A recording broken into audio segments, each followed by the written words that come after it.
الحمد لله رب العالمين والعاقبة للمتقين والصلاة والسلام على رسوله الأنبياء والمرسلين أما بعد فأعوذ بالله من الشيطان الرجيم بسم الله الرحمن الرحيم قل إن صلاتي ونسكي ومحياي ومماتي لله رب العالمين صدق اللہ العظیم۔ ترجمہ: آپ کہہ دیجئے کہ میری نماز اور میری ساری عبادت اور میرا جینا اور میرا مرنا یہ سب خاص اللہ ہی کا ہے جو مالک ہے سارے جہان کا۔ یہ مہینہ عید الاضحیٰ کا مہینہ ہے اور اس مہینے میں سب کو ہی غالباً کل شروع ہو جائے گا یا پھر پرسوں شروع ہو جائے گا۔ ہم سب کو پتہ ہے کہ اس مہینے میں ایک خاص دن آتا ہے اور کچھ دن آتے ہیں اور 10 دن آتے ہیں جو کہ بہت اہمیت رکھتے ہیں، اور ہم سب ایک دن قربانی کرتے ہیں اور قربانی کا جانور خریدتے ہیں، اس کا خیال رکھتے ہیں، اس کا کھانا اور اس سے پیار کرنا خوب محنت ہوتی ہے، اور پھر ایک دن اس جانور کو جس سے تھوڑی بہت محبت بھی ہو جاتی ہے اس کو قربان کر دیتے ہیں۔ اور یہ بھی ہم سب کو معلوم ہے کہ یہ سنت حضرت ابراہیم علیہ السلام کی ہے، اور انہوں نے سب سے پہلے اپنے بیٹے کو اللہ سبحانہ و تعالیٰ کا جب حکم آ گیا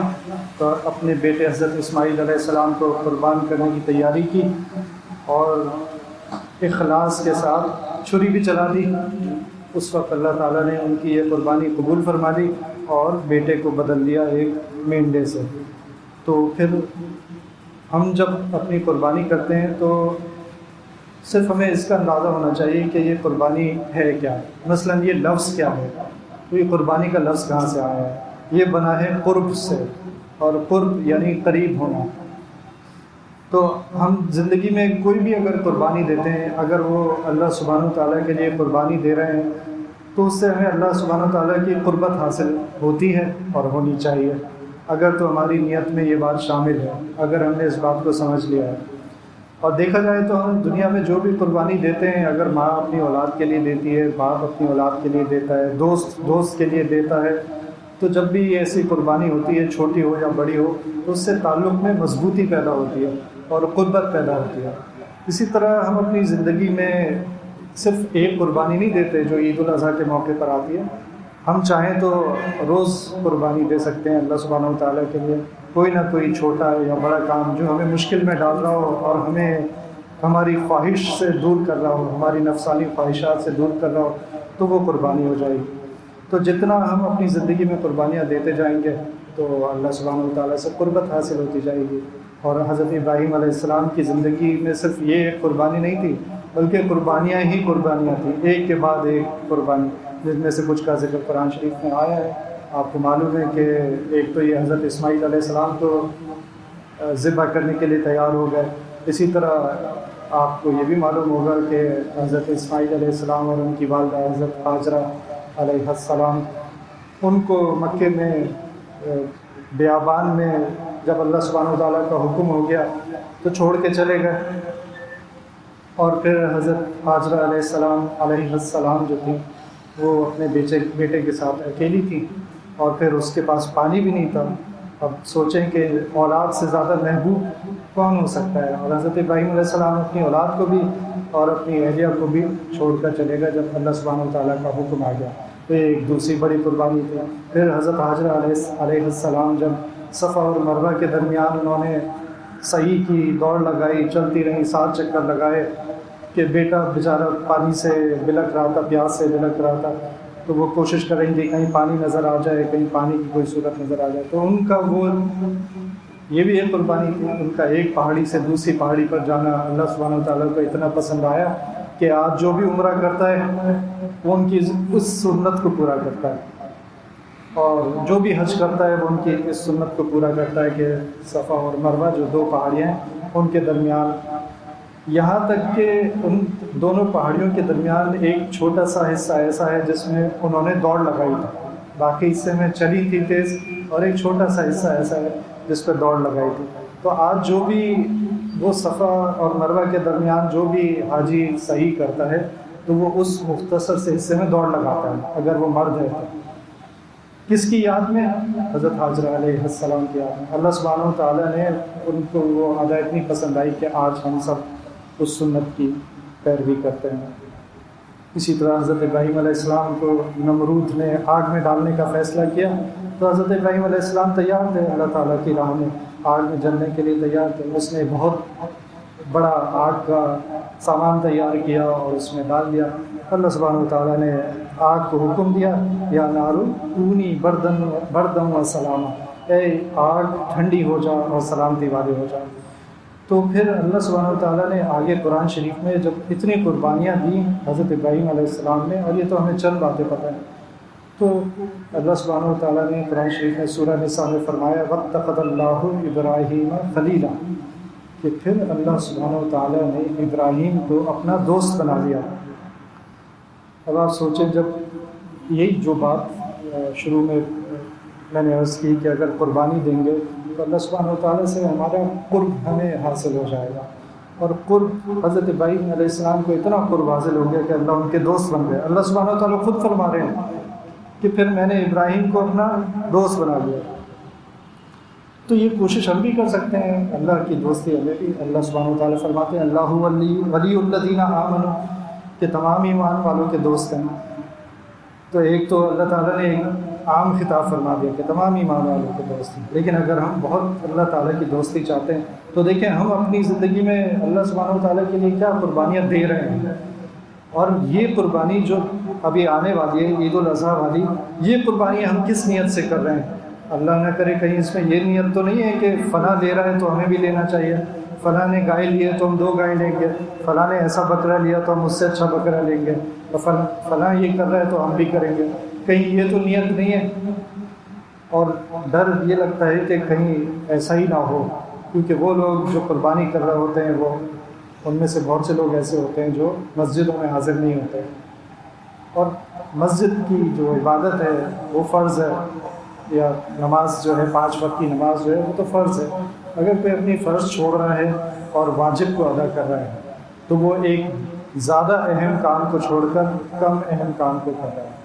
اس بات کا ہرگز مطلب یہ نہیں ہے کہ قربانی نہ کی جائے، قربانی کرنی واجب ہے، لیکن اس بات کا احساس ہونا چاہیے کہ میں قربانی دے رہا ہوں، اللہ کے راستے میں قربانی دے رہا ہوں،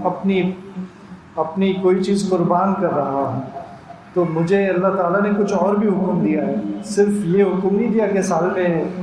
30 دن کے روزے رکھ لیے، یہ حکم صرف نہیں دیا کہ سال میں 1 دفعہ قربانی کر لی، بلکہ اور بھی حکم ہے، اور ان میں سب سے بڑا حکم نماز کا ہے، اسی لیے سب سے پہلے نماز کا سوال کیا جائے گا۔ تو یہ تو ہو گئی جانور کی قربانی جو ہمیں نظر آتا ہے، اور ایک جانور اور انسان میں ایک فرق یہ ہوتا ہے کہ جانور صرف اپنی خواہشات پہ چلتا ہے، اور انسان جو ہے اللہ سبحانہ و تعالیٰ نے انسان کو یہ صلاحیت دی کہ وہ اپنی خواہشات کو روک سکتا ہے۔ یہ ایک بڑا فرق ہے انسان اور جانور میں۔ تو اب اگر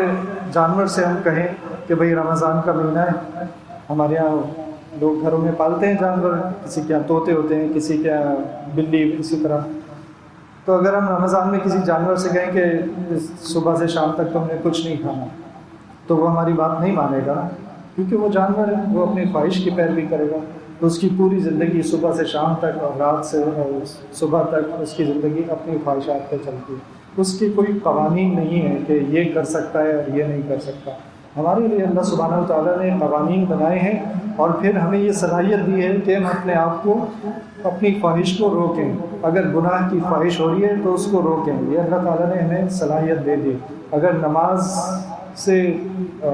نماز چھوڑنے کی طرف رجحان ہو رہا ہے تو اس میں نفس سے جنگ کریں، نفس سے لڑائی کریں۔ اگر دوستوں میں بیٹھنے کا دل چاہ رہا ہے اور نماز کا وقت ہو گیا، اس وقت دوستوں کو چھوڑ دیں۔ اسی طرح دکان پہ کسٹمر آ گئے ہیں لیکن نماز کا وقت ہو گیا ہے، اس وقت اللہ کو یاد کریں کہ اللہ ہی رزق دینے والا ہے، یہ کسٹمر بھی اللہ نے بھیجا ہے، بعد میں بھی جو بھیجے گا وہ اللہ ہی بھیجے گا، اور اس کو بھی اللہ چاہیں گے تو واپس کر دیں گے، اور بعد میں بھی اللہ چاہیں تو کسی کو روکنا چاہیں تو روک لیں گے۔ تو یہ ایمان بنانا، اور بات بات پہ ہم اگر اس بات کا احساس کریں گے کہ یہ میرے اور جانور کے درمیان فرق ہے، تو کہیں میں جانور تو نہیں بن گیا اپنی زندگی میں، پوری زندگی ایسے گزار رہا ہوں جیسے جانور گزارتا ہے، اپنی خواہشات صبح سے شام تک ایسے گزرتی ہے. نہ یہ فکر ہے میرے بچوں کا کیا ہوگا، وہ یہ تو فکر ہے کہ وہ او لیولز کر لیں اور اے لیولز کر لیں، لیکن وہ دنیا سے پھر جب آخرت کا وقت آئے گا تو ان کا حشر کیا ہوگا، کیا یہ فکر ہے؟ اگر یہ فکر ہوگی تو ان کی تربیت بھی اسی طرح ہوگی. اسی طرح اپنے گھر میں کیا پریشانی ہے کہ میرے گھر والے کس طرح زندگی گزار رہے ہیں، میرے گھر میں کیا کیا چیزیں ہیں جو اللہ کی نافرمانی والی ہیں، کیا کیا نافرمانیاں مجھ سے خود سے ہو رہی ہیں. اور سب سے پہلے تو گھر کے سربراہ سے سوال ہوتا ہے. جو بھی سربراہ ہوگا، جو بھی بڑا ہوگا، سب سے پہلے تو اس سے سوال کیا جائے گا کہ تم نے اپنے گھر والوں کے ساتھ کیسا سلوک کیا اور اپنی اولاد کے ساتھ کیسا سلوک کیا. تو یہ جو زندگی خواہشات والی زندگی ہے، یہ جانوروں والی زندگی ہے. تو جب ہم اس جانور کو قربان کر رہے ہوں گے عید الاضحیٰ پر انشاءاللہ، تو ہم عہد کریں کہ اپنے اندر کے جانور کو بھی قربان کریں گے جو صرف خواہشات والی زندگی گزار رہا ہے، اور اپنے آپ کو کلی طور پر انسان بنانے کی کوشش کریں گے، اشرف المخلوقات بنانے کی کوشش کریں گے. اللہ سبحانہ و تعالیٰ نے افضل بنایا، اشرف بنایا، اور ہم اسفل ہو گئے اور جانور والی زندگی گزارنے لگے. تو ٹھیک ہے، جانور کی یہ خواہش نہیں ہوتی کہ مجھے اچھا موبائل فون چاہیے یا مجھے اچھی گاڑی چاہیے، ہماری خواہشات ہمارے حساب سے، لیکن بہرحال خواہشات ہیں اور دنیاوی خواہشات ہیں. تو بزرگ کہتے ہیں کہ ویسے زندگی گزارو، ویسے محنت کرو، یعنی جیسے جہاں جتنا وقت گزارنا ہے اسی حساب سے محنت کرو. تو جنت میں تو ہمیں پوری زندگی تو کیا، اس میں تو پھر موت ہے ہی نہیں، تو پورا وقت تو انشاءاللہ ہمارا وہیں گزرنا ہے، واپس تو ہمیں وہیں جانا ہے، وہیں سے آئے ہیں وہیں جانا ہے. اور دنیا کا وقت آج کا پتہ نہیں کہ شام تک، رات تک ہم زندہ رہیں گے یا نہیں رہیں گے، تو تیاری بھی اسی حساب سے ہونی چاہیے. تو اس دنیا کے لیے جو تیاری کریں وہ اس دنیا کی زندگی کے حساب سے، اور آخرت کی جو تیاری کریں وہ آخرت کی زندگی کے حساب سے. اور اس کا سب سے بڑا فائدہ تو یہ ہوتا ہے کہ ہم جب اللہ تعالیٰ کی قربت حاصل کر لیتے ہیں، پھر ہمارے چھوٹے بڑے مسائل سب اللہ سبحانہ و تعالیٰ اپنے ذمے لے لیتے ہیں اور ہمارے لیے آسانیاں فرما دیتے ہیں. اس لیے آپ دیکھیں گے جو بڑے لوگ ہوتے ہیں ان کے چہروں پہ سکون ہوتا ہے، ان کی زندگیوں میں سکون نظر آتا ہے، ٹینشن نہیں نظر آتی، یہ اسٹریس وغیرہ یہ کچھ نظر نہیں آتا. اور اگر کوئی پریشانی آتی بھی ہے تو وہ صبر کرتے ہیں اور اللہ تعالیٰ ان کو اس پریشانی سے نکال دیتا ہے. اللہ تعالیٰ مجھے بھی اور ہم سب کو عمل کی توفیق عطا فرمائے. ربنا تقبل منا انك انت السميع العليم وتب علينا انك انت التواب الرحيم. وصلى الله تعالى على خير خلقه محمد وعلى آله وأصحابه أجمعين. آمين.